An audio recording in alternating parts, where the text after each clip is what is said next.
이름으로 기도드립니다. 아멘. 오늘 나누실 성경 말씀은 시편 81편 1절에서 16절입니다. 구약 성경 863쪽입니다. 시편 81편 1절에서 16절입니다. 한 절씩 교독하시고 마지막 절은 합독하시겠습니다. 우리의 능력이 되시는 하나님을 향하여 기쁘게 노래하며 야곱의 하나님을 향하여 즐거이 소리칠지어다. 실을 읊으며 소고를 치고 아름다운 수금에 비파를 아우를지어다. 초하루와 보름과 우리의 명절에 나팔을 불지어다. 이는 이스라엘의 율례요 야곱의 하나님의 규례로다. 하나님이 애굽 땅을 치러 나아가시던 때에 요셉의 족속 중에 이를 증거로 세우셨도다. 거기서 내가 알지 못하던 말씀을 들었나니 이르시되 내가 그의 어깨에서 짐을 벗기고 그의 손에서 광주리를 놓게 하였도다. 내가 고난 중에 부르짖음에 내가 너를 건졌고 우레소리의 은밀한 곳에서 내게 응답하며 무리바 물가에서 너를 시험하였도다. 셀라. 내 백성이여 들으라. 내가 내게 증언하리라. 이스라엘이여 내게 듣기를 원하노라. 너희 중에 다른 신을 두지 말며 이방 신에게 절하지 말지어다. 나는 너를 애굽 땅에서 인도하여 낸 여호와 내 하나님이니 내 입을 크게 열라 내가 채우리라 하였으나 내 백성이 내 소리를 듣지 아니하며 이스라엘이 나를 원하지 아니하였도다. 그러므로 내가 그의 마음을 완악한 대로 버려두어 그의 임의대로 행하게 하였도다.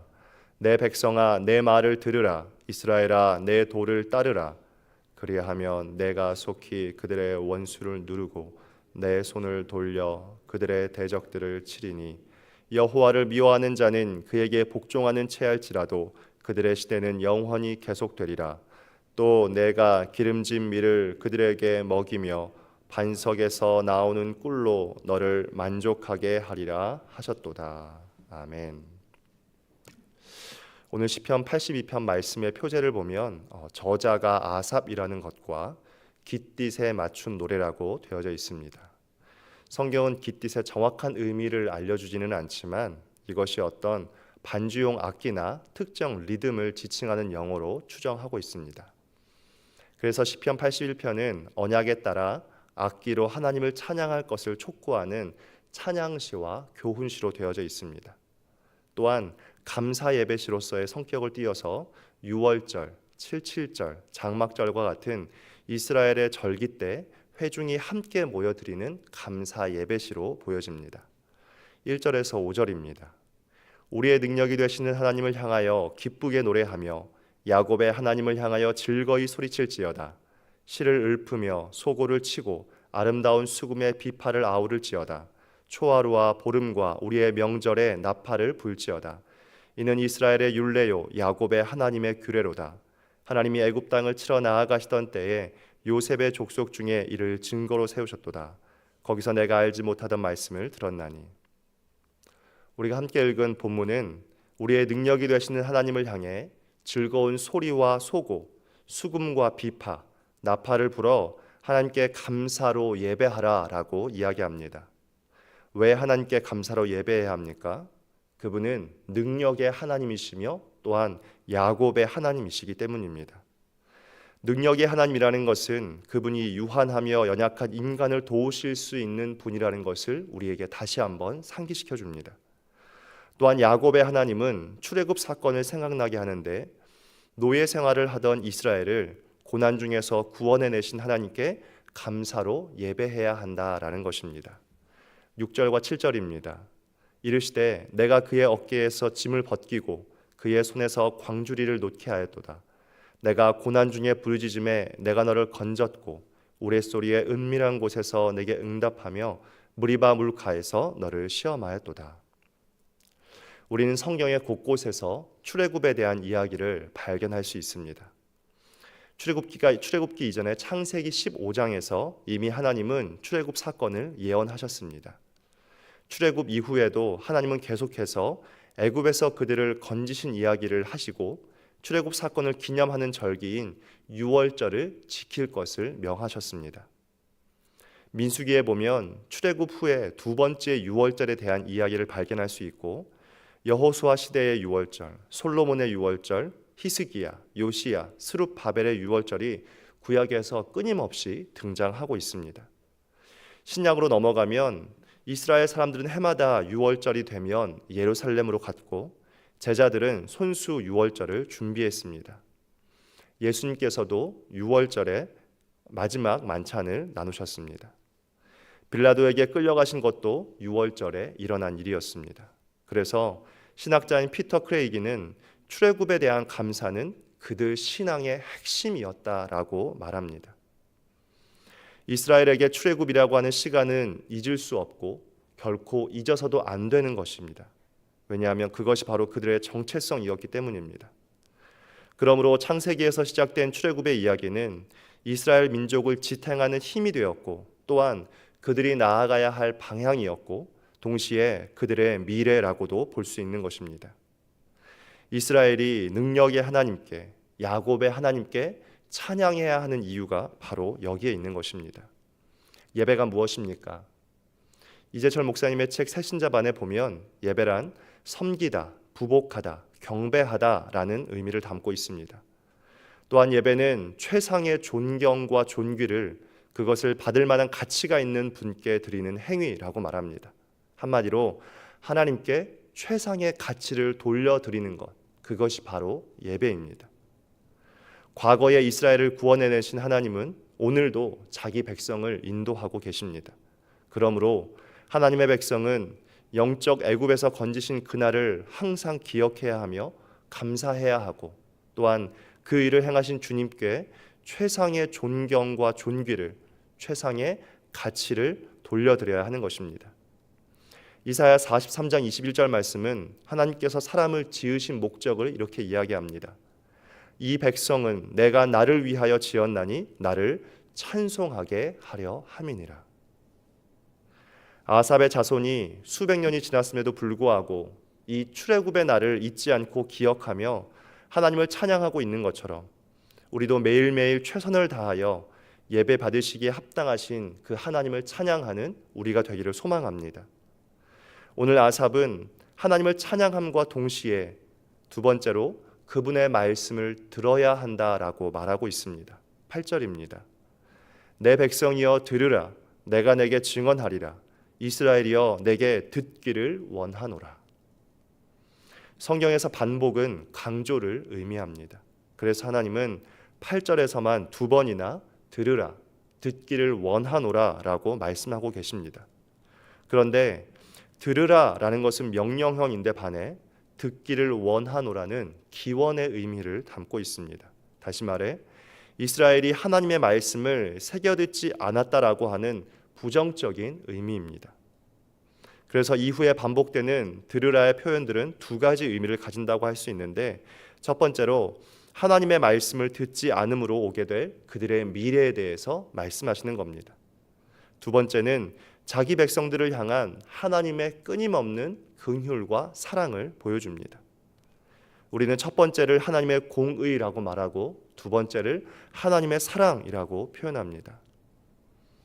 시대를 불문하고 하나님은 자기 백성을 비롯하여 이 세상에 그분의 사랑을 늘 말씀하셨습니다. 첫사람 아담에게도 들으라고 말씀하셨고, 노아의 시대에도 들으라 말씀하셨고, 모세의 시대에도 인류를 위하여 늘 들으라고 말씀하셨습니다. 그 말씀이 어떤 말씀이었습니까? 9절과 10절입니다. 너희 중에 다른 신을 두지 말며 이방 신에게 절하지 말지어다. 나는 너를 애굽 땅에서 인도하여 낸 여호와 내 하나님이니 내 입을 크게 열라 내가 채우리라 하였으나. 하나님은 자기 백성 이스라엘에게 하나님 한 분 외에는 이 땅에 진정한 신이 없다는 것을 말씀하셨습니다. 그래서 그들이 고통 중에 부르짖을 때마다 그들의 어깨에서 짐을 벗기고 그 손에서 광주리를 놓게 하며 고난 중에 건져서 그들의 부르짖음에 응답해 주셨습니다. 하나님의 말씀은 언제나 사람을 살리는 말씀이었고, 하나님의 말씀은 언제나 생명을 주는 말씀이었고, 하나님의 말씀은 환난에서 건지시는 사랑의 말씀이었습니다. 그러므로 다른 신을 두지 말고 이방 신에게 절하지 말라고 명하신 것입니다. 하나님께서 이스라엘에게 진정으로 원하시는 것은 단 하나였습니다. 10절 말씀에 나타난 것처럼 여호와 하나님으로서 내가 너의 유일한 하나님이 되게 하라는 것입니다. 그러면 내가 너에게 좋은 것으로 채우시겠다는 겁니다. 그러나 그들은 그 하나님의 음성에도 불구하고 다른 신을 섬긴 것입니다. 11절과 12절입니다. 내 백성이 내 소리를 듣지 아니하며 이스라엘이 나를 원하지 아니하였도다. 그러므로 내가 그의 마음을 완악한 대로 버려두어 그의 임의대로 행하게 하였도다. 하나님은 오늘 그분의 말씀을 듣지 않는 것의 의미를 11절에서 나를 원하지 않는 것이다 라고 동의어로 말씀하십니다. 이 원하다의 히브리어 아바는 단순한 지적인 동의를 넘어서 마음속 깊숙한 곳에서부터 하나님을 마음으로 인정하고 그 뜻에 부합되게 행동하는 것을 의미합니다. 다시 말해 그분의 말씀을 듣는다라고 하는 것은 그저 귀로 듣는 것이 아니라 마음으로 들음으로 말미암아 행동으로 나타나는 것입니다. 한마디로 순종을 뜻하는 것입니다. 야고보서의 주제가 무엇입니까? 믿음과 행함의 하나됨입니다. 야고보서 1장 22절 말씀에서 하나님은 이렇게 말씀하셨습니다. 너희는 말씀을 행하는 자가 되고 듣기만 하여 자신을 속이는 자가 되지 말라. 바울도 하나님 앞에서 율법을 듣는 자가 의인이 아니라 율법을 행하는 자라야 의롭다 하심을 얻을 것이다 라고 이야기했습니다. 오늘 말씀 13절도 우리에게 똑같이 말하고 있습니다. 13절입니다. 내 백성아 내 말을 들으라. 이스라엘아 내 도를 따르라. 듣는다는 것은 하나님의 말씀을 따른다는 것과 동의어입니다. 하나님 나라의 시민으로서 시민답게 살아가는 믿음과 삶의 하나됨이 바로 하나님의 말씀을 듣는다는 것의 의미입니다. 그러나 듣지 않고 있는 사람이 있습니다. 귀로는 듣지만 마음으로는 듣지 않는 것입니다. 우리는 매일 성경을 펼쳐서 하나님의 말씀을 눈으로 보고 있습니다. 그러나 육신의 눈으로는 보지만 마음의 눈으로는 보지 않는 사람들이 있습니다. 왜냐하면 들은 것을 그리고 본 것을 행하지 않기 때문입니다. C.S. 루이스는 교회의 목적 두 가지를 말하는데 첫째는 사람들을 그리스도께로 인도하는 것이 교회의 목적이라고 말합니다. 둘째로 교회란 그들을 작은 그리스도로 만드는 것이다 라고 이야기합니다. 그 외에는 교회에 다른 존재의 이유와 목적이 없다는 것입니다. 하나님께서 인간이 되신 이유는 우리를 그리스도께로 인도하기 위해서만 되신 것이 아닙니다. 우리를 그리스도께로 인도하여 우리를 작은 그리스도로 만들기 위해 주님이 인간이 되셨습니다. 우리가 잘 알고 있는 디모데후서 3장 15절에서 17절 말씀이 가르쳐주는 것이 무엇입니까? 첫 번째로 성경은 우리를 구원에 이르게 하는 지혜가 있다라는 것입니다. 그런데 그것이 끝이 아닙니다. 성경은 우리는 하나님의 사람으로 온전하게 하는 것, 그것이 하나님께서 우리에게 말씀을 주신 이유입니다. 다시 말해 우리를 그리스도께 인도함과 동시에 작은 그리스도로 살아가도록 하기 위해 우리를 구원하셨다는 것입니다. 믿음은 우리를 구원합니다.